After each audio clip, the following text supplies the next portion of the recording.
प्रारंभ के सभी दर्शकों को मेरा नमस्कार। मेरा नाम है संदीप आर के सिंह और आज हमारे साथ श्री आनंद राजदक जी। आनंद सर, बहुत बहुत स्वागत है आपका। नमस्कार। दर्शक कई दिन से प्रतीक्षा कर रहे थे क्योंकि बहुत सारी घटनाएं धन्यवाद। हो रही हैं और आपकी जी। जो नज़र इस्लामिक समाज किस तरीके से दूसरे समाजों के साथ बिहेव करता है उस पर तो मतलब अद्भुत ज्ञान आपसे मिलता है हमें। साथ ही अभी बांग्लादेश में इलेक्शन हुआ है, वो ईस्ट पाकिस्तान है, इस्लामिक स्टेट ही है। उससे अगर कोई उसको ये लगता है कि वह कोई कल्चरली रिच स्टेट है या बंगाल के सभ्यता और संस्कृति के लिए कार्य कर रहा है, ऐसा कुछ नहीं। वह भी एक इस्लामिक स्टेट ही।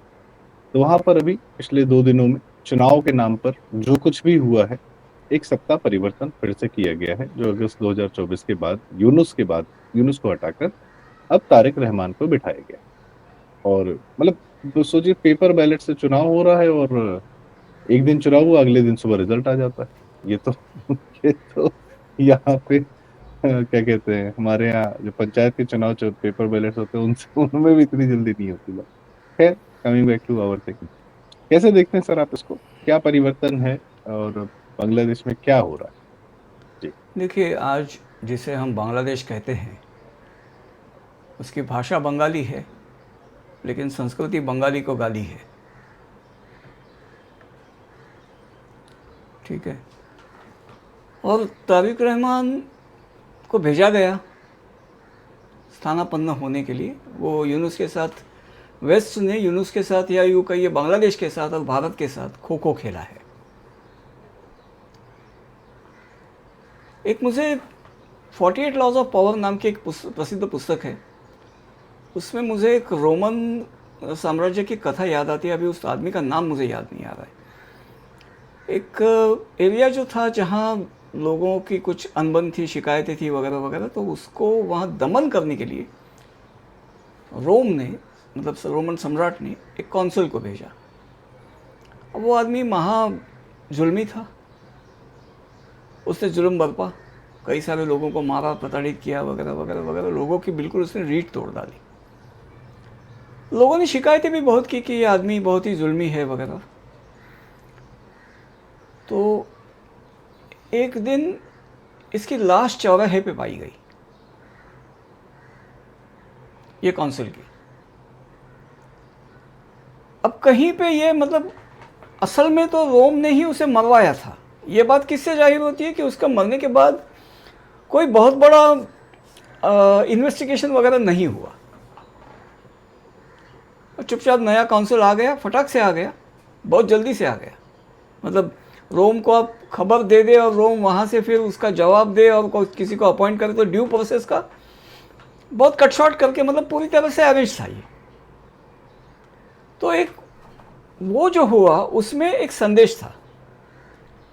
एक तो उन्होंने एक काम था जो उसके माध्यम से कर दिया। अब मैं दमन वगैरह की बात नहीं कर रहा हूँ, एक मैं इसे देख रहा हूँ कि एक काम था जो उस काउंसिल के माध्यम से कर दिया। अब उसको लेकर शिकायतें आने लगी, तो शिकायतों का निपटारा उन्होंने उसको सजा देकर कर दिया। मतलब उन्होंने भंडाफोड़ का चांस नहीं रखा कि अगर उसको अरेस्ट करके ले जाते तो लोगों को ले जाते, मतलब कई सारी बातें होती। और वो भी कुछ कहता कि भाई मुझे तो आपने इसी के लिए भेजा था, तो कुछ नहीं, उसको ख़त्म कर दिया। इतने सत्ता के खेल में इतने लोग डिस्पोजेबल होते हैं। अब मैं मोहम्मद यूनुस को देखता हूँ, इसी तरह देखता हूँ। उसको एक तो मतलब हसीना वाजेद को, आई मीन शेख हसीना को डिस्प्लेस करने के लिए उसे भेजा गया। उसके बाद उसे भेजा गया ताकि उसका एक नाम था, तो एक स्वीकार्यता बनती है, भाई इतना बड़ा आदमी है, नोबेल वाला वगैरह वगैरह। फिर उसने अपने गुण दिखाए, तो समझ में आने लगा कि भाई ये आदमी कुछ काम का नहीं है। लेकिन उसको बेसिकली भेजा गया था खराबी करके भारत के साथ संबंध खराब करने के लिए। चाइना चाइना का नहीं, अमेरिका के लिए ही अभी देखिए, जाते जाते उसने लगभग बांग्लादेश बेच दिया है। हम्म। अच्छा, तारिक रहमान कहाँ से आया? लंदन लंदन में से था। आया। हाँ। 18 साल लंदन तो में रहा। तो लंदन क्या वॉशिंगटन, हम्म। ये सारा तो पश्चिम का ही खेल है। सर ये इस तरीके से दो और उदाहरण नहीं, मुझे एक याद मिनट, आते हैं, एक एक विषयांतर नहीं करूंगा। मिनट, हम्म। एक मिनट। तो हम्म। अभी क्या है कि तारिक रहमान आ गए तो बोलेंगे भाई नया आदमी आया है, हम्म। और वो भी बोलेगा भाई मैं जमातियों को वगैरह मैं थोड़ा उसमें काबू में रखता हूँ, और आप मुझे कोऑपरेट कीजिए, मैं आपसे कोऑपरेट करूंगा, मैं आप मुझसे मतलब वो उसकी मांग जायज़ दिख दिख जाएगी, दिखने को उसकी मांग जायज़ दिख जाएगी कि हाँ भाई भाई नया आया है, थोड़ा कोऑपरेट तो करना चाहिए। लेकिन ये मत भूलिए कि ये उस बाप का लड़का है, उस बाप का बेटा है जिसने जिंदगी भर भारत से नफरत की। कहा जाता है कि 1977 में भारत विजिट पर आया था तो जगजीवन राम ने उससे शिकायत की कि आपके यहाँ से काफ़ी हमें डिस्टरबेंस मिलता है, आप नहीं जानते क्या भारत आपके साथ क्या कर सकता है। उसने जगजीवन राम को बड़े आसानी से पेल दिया, आप कितने बड़े हैं हमसे, आप हमसे क्या कर सकते हैं ये हम जानते हैं, लेकिन आप ये बात जान लें कि अगर आप हम पर आक्रमण करके हमें अपदस्थ करेंगे तो आपके यहाँ 6 बड़े शहर जल के खाक हो जाएंगे। अब बांग्लादेश वहां से कोई रॉकेट भेजने वाला तो था नहीं, तो जितने इन्फिल्ट्रेटर्स। बांग्लादेशियों को ये दादी का जो पाप है कि बांग्लादेशियों को मतलब यहाँ वोट बैंक जो बनाई है दादी ने, हम्म। नाक वाली दादी ने, हम्म। तो उसका जो पाप है उसी के बलबूते पे वो धमकी दे रहा था। मतलब बांग्लादेशियों की भारत के प्रति नीयत जो है वो तभी से साफ थी, या गंदी थी, गंदी नीयत सर वो साफ थी। पाकिस्तान ही तो है, और पहला पाकिस्तानी है। पाकिस्तान बांग्लादेश है। हाँ, पहली हत्याएं, पहला डायरेक्ट एक्शन डे, बुचरिंग, कत्ल गारत 47 से पहले का सब उसी एरिया में हुआ, वहीं के एग्जैक्टली, मुसलमानों ने किया। एग्जैक्टली, तो एग्जैक्टली। उनकी नीयत ज्यादा खराब थी, हमने एक हाँ। सॉफ्ट टर्म बांग्लादेश देकर हमने उधर से आंखें बंद कर ली। खैर, आपने तारिक रहमान की बात की थी सर, मैं एक चीज कहना चाह रहा था, दो उदाहरण बस संक्षिप्त में, कि लेनिन को भी यूरोप ने पाला, और जब वहां क्रांति हो गई तो बाद में लेनिन को भेजा जर्मनी से। हम्म। दूसरा ये खुमैनी जो ईरान में बैठा हुआ था, अयतुल्ला हम्म। खुमैनी, इसको भी 20-27 साल जो है फ्रांस में पाला गया। हम्म। और इस तरीके से नवाज शरीफ हो गया, यह भी पाकिस्तान में आता रहता जाता रहता, लंदन में पाला पोसा जाता है। और भारत से भी दो चार भगोड़े भागे हैं जिनको भारत सजा देना चाहता है, पर वो भी लंदन में बैठे हैं। हम्म। तो ये यूरोप तो पालता रहता है, दुनिया के एक आदमी पालता है और बाद में ले जाके जो किसी देश में ड्रॉप कर देता है। Coming back to Tariq Rahman, Tariq Rahman भी उसी कड़ी का एक हिस्सा है। हम्म। तो बांग्लादेश में सर इस वक्त कोई बहुत सुधार की तो गुंजाइश है नहीं कि हिंदुओं का कुछ वहां पर सुधार हो जाएगा, क्योंकि ये तारिक रहमान की जो पार्टी है। हम्म। अच्छा, सबसे मेन बात सर, शेख हसीना को हटाया किस नाम से गया था? कि खालिदा जिया की बीएनपी ने उस चुनाव का बहिष्कार किया था और शेख हसीना हम्म। फुल मेजोरिटी के साथ आई थी। हम्म। सर तारिक रहमान के साथ भी तो इसी तरीके से आया है कि शेख उसने हसीना देखिए की पार्टी उसने है नहीं, शेख हसीना और की पार्टी, एक मिनट, शेख हसीना की पार्टी को उसने बॉयकॉट नहीं किया, हम्म। ये यूनुस के हाथों काम हो गए। हाँ, तो अवामी लीग गायब है चुनाव से। हाँ, हाँ। अरे अवामी लीग क्या है, देखिए, हम्म। एक बात सब एक ही। भूलिए मत, सर सर। बेजमेनाव का नाम आपने सुना होगा, यूरी बेजमेनाव। वो अपने संस्मरणों में कहता है कि भाई मुजीब जो था, मतलब बांग्लादेश जो था या ईस्ट पाकिस्तान, वो भारत के खर्चे से रशिया ने अमेरिकन डोमेन से एक लैंड स्ट्रेटेजिक भूभाग छुड़ा लिया। अवामी पार्टी क्या थी, कॉमरेड मुजीब था वो,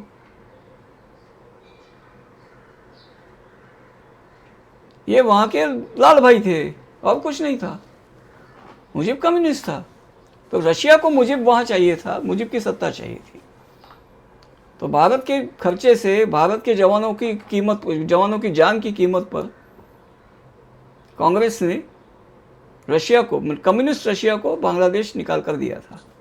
और Indira Gandhi already late 60s में सरेंडर कर चुकी थी रशिया के सामने, कम्युनिस्ट के सामने। कम्युनिस्ट सपोर्ट से ही तो सत्ता में आई थी। 69 में। जी ये नेहरू गांधी घराना तो क्या कहें भाई, भारत का श्राप है वो। जी। तो अभी क्या तो है ना, अभी अभी हम्म देखिए, अभी बातें बहुत फ्लूइड है। हम्म तारिक रहमान इस बात को लेकर कहना चाहेगा कि इंडिया शुड कोऑपरेट, मैं नया आया हूँ, हम्म भारत को मुझे मतलब पुरानी बातें भूलकर भारत को हमें सहकार्य देना चाहिए। लेकिन क्या हुआ है कि उसको वोट करने के लिए हमें लगता है बांग्लादेशी यहाँ से भागे, लेकिन वहाँ गए थे वोट करने, अब वापस आएंगे। वहां का चुनाव हो गया, पश्चिम बंगाल में आके चुनाव में वोट करेंगे। पश्चिम, तो इसमें क्या है अभी इसमें, देखिए उन्होंने ऑलरेडी मामले को इस हद तक पुश कर रखा है कि अभी बिना वायलेंस काम नहीं होगा।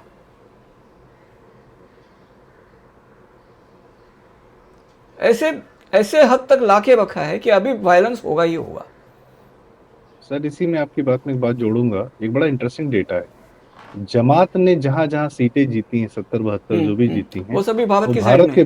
भारत के बॉर्डर पर। हाँ, भारत से सट कर है। जो सुपर मतलब जो कट्टरपंथ प्रोमैक्स है जमात इस्लामी, उस वो सिर्फ और सिर्फ भारत की बॉर्डर पर उसने चुनाव हाँ, सीटें चुनाव जीती हैं, उसको सीटें दी गई जीती है, हैं, ऑफर की गई हैं कि जो ये भी है, इलाका तुम्हारा। जो भी है। तो वहाँ पे अभी क्या है ना, ये मामला अहिंसा से शांत नहीं होने वाला। और इसके लिए इंटरनली कहाँ हिंसा होगी, उसको कहाँ कहाँ कुचलना होगा, ये भी देखना पड़ेगा हम्म भारत के। और इसी के साथ साथ अभी कांग्रेस ने जो नया शिगुफा छोड़ा है जातिवाद का, हम्म ये भी देखिए। ये जातिवाद वाला एक पे हम आपसे अलग से चर्चा करेंगे, बड़ा आवश्यक है। और जो हम्म, आप सही कह रहे हैं कि वो कांग्रेस का ही शिगुफा है, कि उसमें जो भी पक्ष लड़ रहा है वो दोनों अल्टीमेटली कांग्रेस ही निकलेंगे, वो एक अलग बात है। सर एक बात बताइए, बड़ा इंटरेस्टिंग बात आपने बताई कि अहिंसा से तो नहीं होने वाला है, ठीक है, और वहां पर भारत के अंदर क्या इस समय जो बांग्लादेशी एक हम्म, आग लग सकती है, उसको कंट्रोल किया जाना आवश्यक है। और जो लोग कह रहे थे कि भारत की सेना को बांग्लादेश में कूद जाना चाहिए, तो वो ये हम्म। भूल गए थे कि अंदर भी आग लग सकती थी। इनको अकल कहाँ है? देखिए सच पूछे तो मुझे बांग्लादेशी हिंदुओं से, जो आज भी बांग्लादेश में रह रहे हैं ना, इन हिंदुओं से मुझे कोई मोह नहीं है। 1905 से वो लोग मुसलमानों को देखते आ रहे हैं, मुसलमानों ने उनके साथ क्या किया वो देखते आ रहे हैं। क्यों रह रहे हैं भाई वहां पे तुम? सर 1831 से, पहला जिहाद 1831 हाँ, से हुआ था। हाँ, हाँ, 200 हाँ, साल वाला आप ही ने बताया था। हाँ, हाँ, हाँ। वो जो नहीं, महिला मैंने ने नहीं कहा था बताया दो, था, मैंने नहीं बताया था, लेकिन बात सही है आपकी। पुष्कर दा ने बताया था कि 200 हाँ, साल का जिहादी कौन था, टीटू या टीलू करके कुछ था, इस तरीके से नाम। टिटू मीर है। टिटू टीटू मीर। मीर। जी हाँ, जानता हूँ मैं, टिटू मीर जानता हूँ। जी जी। पुष्कर जी ने सही बात बताई है। हम्म तो वो, ये मैंने मुद्दा नहीं उठाया था, टिटू मीर का मसला मुझे मालूम है। हम्म तो तब से है ये, मतलब कब नहीं, इन्होंने कब नहीं झेला है। आप एक बात समझ लीजिए, सिराज उद्दौला को जो हराया था, तो अंग्रेजों का मतलब क्लाइव की तो छाती धड़क रही थी। वो बोले लोग हमें जो फूल बरसा रहे थे, वो अगर पत्थर बरसाते तो हम वही कचूमर निकल जाता हमारा। लेकिन लोगों ने फूल बरसाए, क्यों बरसाए? क्योंकि सिराज उद्दौला से मुक्ति मिली। अत्याचारी था, बहुत भयानक अत्याचार, हाँ अत्याचारी। अत्याचारी था, इसीलिए तो ये लोगों का इनसे दबने का और डरने का इतिहास पुराना है। सर एक बात जीन्स बताइए फिर में, जीन्स, इनके जीन्स में ये ट्रॉमा है। सर सिराजुद्दौला का तो हराया मीर जाफर ने, अंग्रेजों के साथ मिलके। मीर जाफर को गद्दार बताते हैं, तो क्या हाँ, मीर जाफर ने वहां की जनता पे जो बहुत अत्याचार कर रहा था सिराजुद्दौला, उससे छुड़वाया? तो ये क्या कहानी एकदम उल्टी है, क्योंकि इसमें नहीं जगत सेठ देखिए, भी एक इन्वॉल्व थे। एक जी। एक मिनट। देखिए वो जगत सेठ और मीर जाफर की, मतलब जगत सेठ की बहुत ही शॉर्ट साइटेडनेस थी। हम्म उनको लॉन्ग टर्म उनकी सोच नहीं थी। उन्होंने बस अपना धंधा देखा। और फिर बाद में मीर जाफर के जमाई ने उनका तो निर्वंश कर दिया, उनका नाम लेवा कोई बचा नहीं, फैमिली पूरी मार दी। ठीक है, मराठों की उन्होंने मदद नहीं की। और मीर जाफर के मतलब वो उन्होंने, वो जाने दीजिए, वो उनकी बहुत ही लघु दृष्टि थी। लेकिन बात यह है कि वो साइड की प्रजा को इनसे आतंकित होना उनके जीन्स में बस गया है। The trauma is in their genes, उसका कैथारसिस जरूरी है। सर वही व्यवहार हम पश्चिम बंगाल में भी देखते हैं, जो बचा खुचा बंगाल अरे भारत तब के पूरा पास है। बंगाल था, वो पूरा बंगाल था, एक तब अलग थोड़ी था। सिराजुद्दौला का बंगाल अलग थोड़ी था, आसाम भी उसमें था। हालांकि अहोम लोगों ने बंगाल मुसलमानों को बहुत अच्छे से सबक सिखाया था, हम्म, मारकाट में वो कहीं कम नहीं थे। और आज भी जो बांग्लादेशी हम आक्रमण करेंगे, आक्रमण कर रहे हैं, तो आसाम के लोग तो बोल रहे हैं ना, हम्म, स्वागत है। बहुत सालों से हमने भी मतलब हम्म। मौका, हमें खाने का मौका दीजिए। वो कह रहे हैं, सर जो आसाम का जो आतंकवादी संगठन था या इंसर्जेंसी था, उल्फा, उल्फा, हाँ, उसकी पैदाइश इसीलिए हुई थी क्योंकि वहां पर कांग्रेस जो है मुसलमानों को बहुत ज्यादा बसा रही थी और एग्जैक्टली, उसके हाँ, खिलाफ उसने इंसर्जेंसी शुरू की थी। हमें क्या बताया जाता था? हाँ, उनको आतंकवादी बताया जाता है। क्यों हुआ था ये नहीं बताते। और उन लोगों ने अपना जो है, उल्फा ने अपना जो फाउंडेशन डे रखा, वो लशित बोरफुकन जी के बर्थडे पर रखा था। देखिए, पंचतंत्र में एक कथा है गंगादत्त मेंढक की। एक कुएं कुएं कुएं में वो मेंढकों का राजा था, सब मेंढकों से परेशान था। तो वो एक सांप को ले आया और कुएं में बसाया। वो सांप धीरे धीरे, मेंढक वहाँ के उसके शत्रु तो साफ कर दिए। तो गंगादत्त तो बोलते तेरा काम हो गया तुझे, तो बोला नहीं, तू मुझे ले आया वहाँ, अभी मैं तो यहीं रहूँगा और तुम्हें मेंढक मुझे खिलाने पड़ेंगे। तो धीरे धीरे वो गंगादत्त के परिवारजनों को, बाकी पर जो उसके साथ ठीक ठाक थे, उनको खा गया। फाइनली उसके बेटे को भी खा गया। तो गंगादत्त तो उसको बोला चल मैं तेरे लिए नए मेंढक लाता हूँ, अभी मैं मेरी पत्नी ही बची है, नए मेंढक लाता हूँ। गंगादत्त तो वहाँ से भाग गया। तो ये जो सांप को बुलाने की जो ये है, मेंढक की जो कूपमंडूक वृत्ति जो है, हम्म। ये कांग्रेस तो गंगादत्त की जमात है भाई, ये जमाते गंगादत्त है ये। इसी कड़ी में जोगेंद्रनाथ मंडल भी थे सर, मंडल का क्या वो कहें खुद ही भाई, भाग आए। वो, हाँ, इस एग्जैक्टली गंगादत्त जैसे वो जमीन छोड़ के भाग आए। गंगादत्त, गंगादत्त नहीं, गंगादत्त गंगादत्त। वैसे ही थे ये। गंगादत्त, और गंगादत्त सबसे बड़ी मेंढक बात हमारे। सर, आज के सवर्ण समाज, सो कॉल्ड सवर्ण समाज, और जो SC ST समाज है, OBC समाज है, सबने अपना अपना एक जोगेंद्रनाथ मंडल ढूंढ लिया है। नहीं, सबने अपना अपना जोगेंद्रनाथ मंडल नहीं ढूंढ लिया है। सब में जोगेंद्रनाथ मंडल पैदा हुए हैं जो समाज को बदला रहे हैं। जैसे जोगेंद्रनाथ मंडल ने अपने समाज को बदलाया था, वैसे इन सभी समाजों में जोगेंद्रनाथ मंडल पैदा हुए हैं जो अपने अपने समाज को बदला रहे हैं।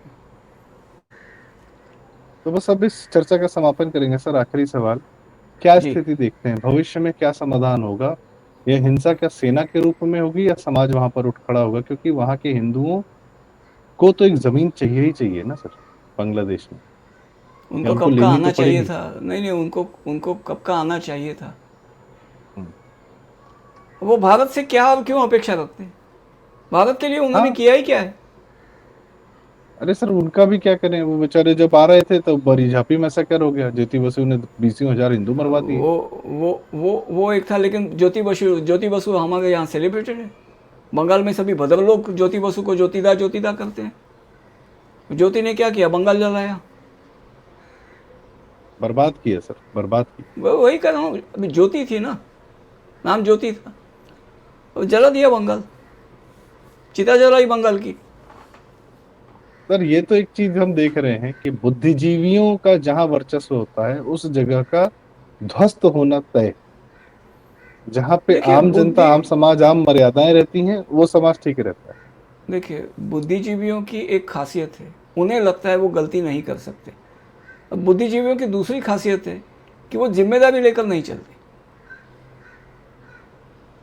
वो केवल ये एडवाइस वाली, करते हैं। हम्म, और नहीं दम्भ ये कि मानो हमारी बात। नहीं, 3 बुराइयां हैं। एडवाइस करते हैं, एडवाइस थोपते हैं और उसकी जिम्मेदारी नहीं लेते। और फिर हर बुद्धिजीवी जगह को देखिए, मेरे एक कलीग थे, सीनियर थे मुझसे। वो जिस कंपनी में मैं था, वहाँ मेरे आने के पहले वो वहाँ से छोड़ के गए थे और मेरे जाने के पहले कुछ महीने वापस आए थे। मेरा उनका डायरेक्ट कोई ये नहीं था, मतलब कॉन्फ्लिक्ट कहीं नहीं था। लेकिन आदमी जैसा था तो मैं दूसरों के साथ बात करता था जो उन्हें पहले से पहचानते थे। तो इनकी बात निकली, मैंने कहा ये आदमी ऐसा है कि इसको कोई असाइनमेंट दी जाए तो वो सबसे पहले उस आदमी को ढूंढता है जिसके सर पे वो ठीकरा फोड़ सके। अगर कुछ गड़बड़ हो जाए तो जिस आदमी के सर पे ठीकरा फोड़ा जाए ऐसे आदमी को ढूंढता है। अब सभी ने ऐसा देखा, मतलब क्या आप वाकई इस आदमी को पहले से नहीं जानते? मैं बोला नहीं भाई, मैं पहले से नहीं जानता, लेकिन मैं आदमी को पहचानता हूँ, मतलब मुझे आदमी की पहचान है, परख है। तो ये आदमी को मैंने परख लिया कि है उसमें ये। तो बुद्धिजीवी आमतौर पे ऐसे होते हैं। बिल्कुल सही। और देश और प्रदेश सबको ध्वस्त करके स्वयं आगे बढ़ जाते हैं, किसी और देश में पहुंच जाते हैं। यही देखिए उनका चरित्र है। नहीं यही नहीं, बांग्लादेश के साथ बंगाली बुद्धिजीवियों ने भी किया। वहां के जो एक बड़े नाम हमें सुनाई देते हैं वो एक्सेप्शंस थे, हाँ, वो एक्सेप्शंस थे। जी। गोखले जी ने गोपाल कृष्ण गोखले जो गांधी जी के गुरु कहे जाते थे, उनका एक वाक्य है, फेमस है, what Bengal thinks today India thinks tomorrow. आज ये है कि what Bengal thinks today India stinks tomorrow. India should भगवान बचाए ऐसी बंगाली सोच से भारत नहीं नहीं को नहीं, बचाए। देखिए हाँ। देखिए देखिए देखिए देखिए, मुझे बंगाल से बहुत लगाव है। हम्म, ये प्रांत, ये राज्य ने हम भारत को ना केवल अपने राष्ट्रगीत और राष्ट्रगान दोनों दिए, इसी राज्य ने भारत को असीम देशभक्त दिए हैं। हम्म, कला वगैरह में बहुत सी सारी चीज़ों का भंडार है बंगाल। हम्म, विरासत बहुत बड़ी है, अब मरी हम्म, नहीं है। हम्म, कुछ कीड़ों ने उस पर अपनी सत्ता जमाई है, उसे हटाना होगा। जी। बंगाल अपना है। जी। तो भगवान की से इसी प्रार्थना के साथ आज महाशिवरात्रि है। सबको ही शुभकामनाएं और महादेव से यही प्रार्थना कि बंगाल का वापस से रिवाइवल हो, हिंदू सभ्यता हिंदू संस्कृति वहां पले बढ़े, सनातन सभ्यता पले बढ़े, बंगाली कल्चर फूले फले, बस यही है। देखिए, और महाकाली का मुल्क है। महाकाली ठीक है, आहुति तो लेगी। आहुति साफ तो होना है तो आहुति तो लेगी वो। बस, इससे बड़ी बात तो और कुछ हो नहीं सकती। महाकाली की का देश है, महाकाली की जमीन है, महाकाली की भूमि है। आहुति तो लेगी, रक्त तो भाई। इसी के भाई साथ आज की चर्चा का समापन करते हैं। आनंद सर, बहुत बहुत धन्यवाद। बहुत कायदे से आपने हमें बांग्लादेश को बिछा कर रख दिया, खोल कर रख दिया। आराम से दिख रहा है कि हो क्या रहा है, चल क्या रहा है। तो जी दर्शकों, आपकी क्या राय है? कमेंट्स में हमें जरूर बताएं। कृपया वीडियो लाइक करें, शेयर करें यदि आपको ये बातें उचित लगी, सही लगी, काम की लगी। और चैनल जरूर सब्सक्राइब करें, आनंद सर का चैनल आनंद आख्यान और हमारा चैनल हाँ, ये प्राण। दिख ही रहा बहुत है। बहुत धन्यवाद। नमस्कार। जय श्री राम, हर हर जय श्री महादेव। राम।